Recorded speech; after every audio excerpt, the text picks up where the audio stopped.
So I do get a lot of questions regarding certain products that I use or what is all over this desk setup that's behind me, and I've actually created a few videos in the past detailing some of my older desk setups, but since I moved to a slightly different office in the same building, the desk setup had to transform a bit. And so in this video, we're going to go over some of my favorite accessories and products that I use with my Mac desk setup.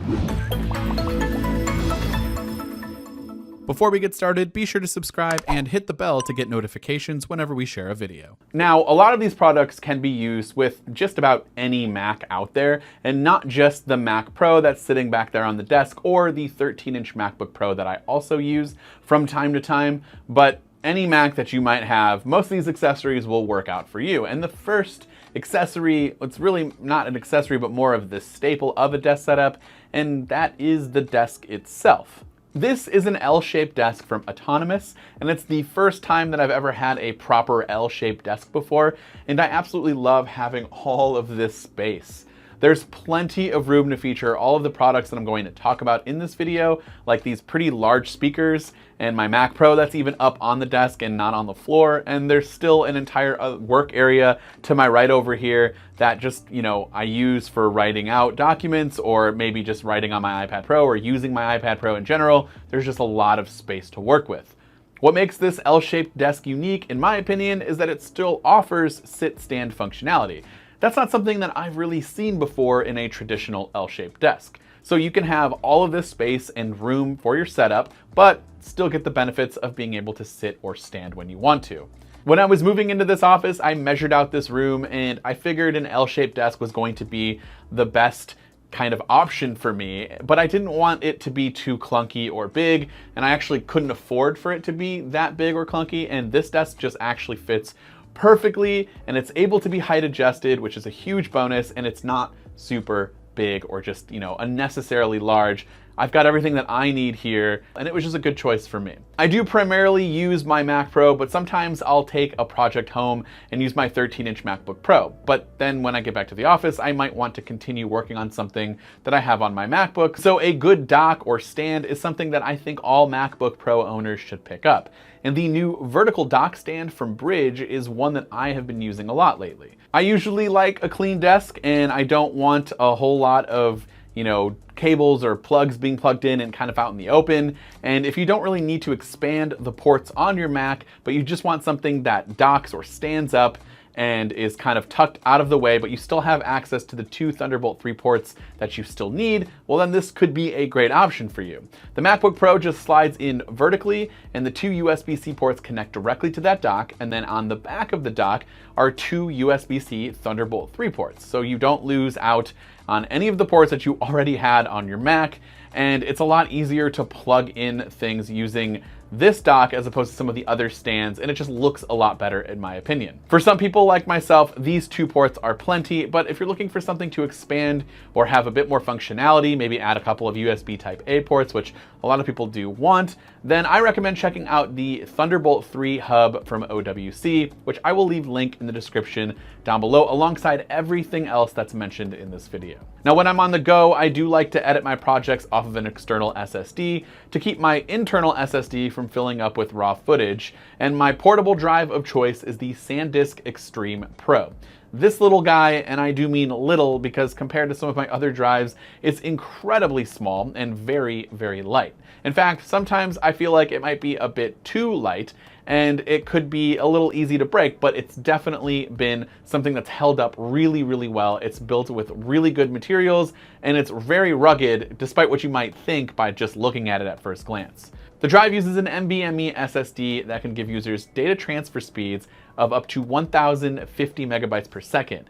It's IP55 water resistant and can be configured up to 2 terabyte options. For peripherals, I'm using the new Logitech MX Master keys and MX Master 3 Mac Edition keyboard and mouse. What makes these products different from the original versions or the Mac editions of these products is that you can actually download specific profiles for Mac apps using the Logitech Options app.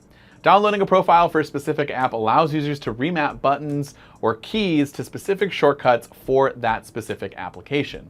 You can also remap those buttons for the entire operating system, but I really like that I can choose between just the profile for the specific app or to have it be system-wide. It's incredibly useful and gives me the ability to make each product more in line with my workflow for apps like Google Chrome, Final Cut Pro, Photoshop, etc. The MX keys in Master 3 are also really well designed, and they not only look great, but they feel great, especially the mouse, which is ergonomically designed to fit your hand and have your hand rest at the perfect angle to avoid any pain in your wrists over a long period of time.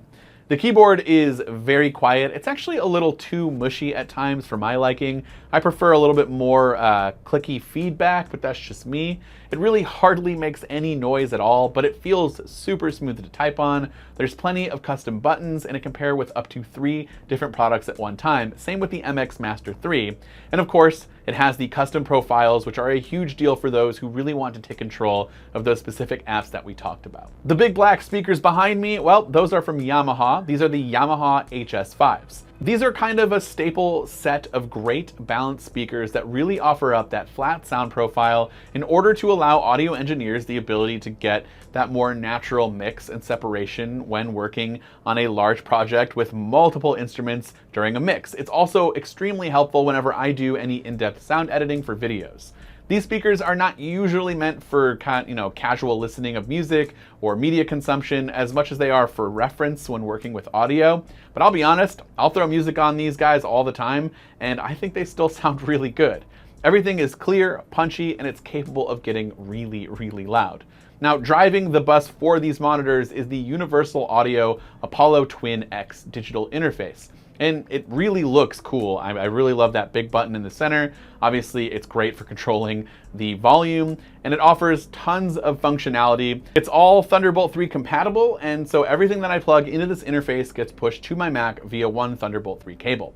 I actually use this interface to not only power my speakers, but to connect my Mac seamlessly with any instruments that I plug in directly via the front 2 ports, or on the back there are some more XLR ports for microphones that I use for voiceovers, which I do a lot on this channel, so it's really useful to just have that right there ready to go.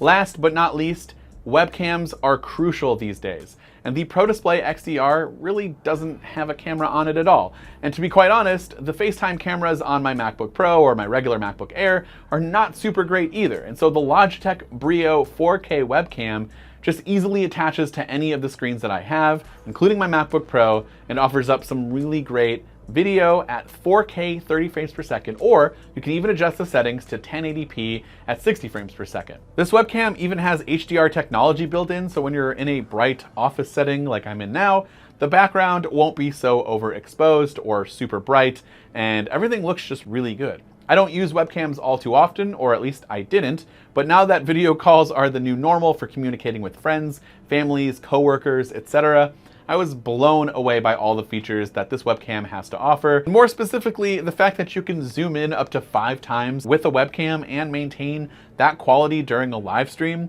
Personally, I didn't know you could do that with webcams these days, but they've grown a whole lot, and I would recommend picking this up if you have any other external monitor, or if you want to use it with your MacBook directly, you can absolutely do that.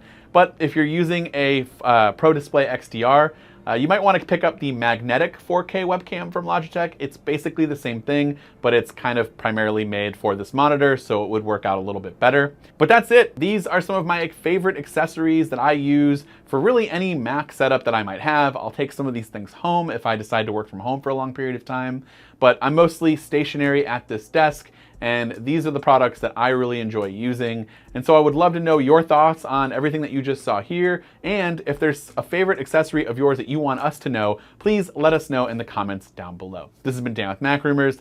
Thanks so much for watching, and I hope to see you around in the next video.